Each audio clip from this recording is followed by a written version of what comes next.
аз 21 то 23 сентябр бо ибтикори Федератсияи велосипедронии Тоҷикистон дар масири Хуҷанд Душанбе марафони велосипедронӣ баргузор шуд.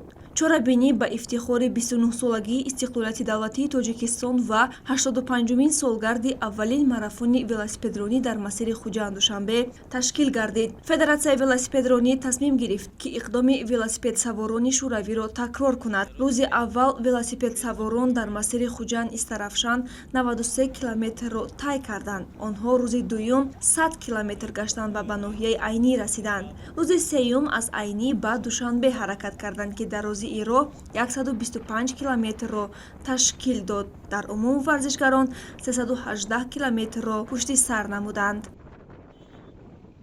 рӯзи 21 сентябри соли 2020 аз шаҳри Хуҷанд ва шаҳри Истаравшан омадем. масофа 75 километр буд. ин масофаро мо дар вақти 2 соату 25 дақиқа тай кардем. рӯзи дуюм бошад, аз шаҳри Истаравшан ба ноҳияи Айнӣ омадем. масофа 121 километр буд. хело ҳамаш хуб гузашт. варзишгарон рӯз аз рӯз нишондиҳандашон беҳтар шуд.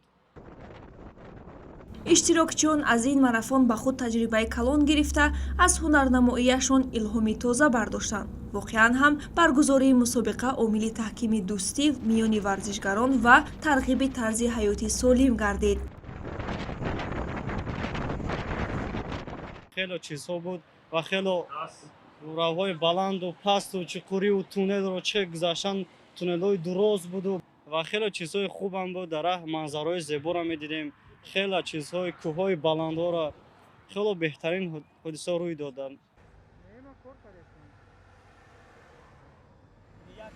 дар марафон дучархаронҳо аз тамоми минтақаҳои ҷумҳурӣ ширкат варзиданд. дар қатори писарон духтарҳо ҳам фаъолона ширкат намуданд. дар баробари ҷавонон ҳунарнамоии калонсолон низ назаррас буд. аз ин рӯ масъулон заҳматҳои онҳоро қадрдонӣ карда бо тӯҳфаҳои хотиравӣ сарфароз гардонинданд. 23 сентябр велосипедсаворонро дар наврӯзгоҳи пойтахт масъулони кумитаи кор бо ҷавонон ва варзиш, раиси Федератсияи велосипедронӣ пешвоз гирифтанд. ба варзишгарони муваффақ медалу ифтихорнома ва мукофотпулӣ тақдим карда шуд.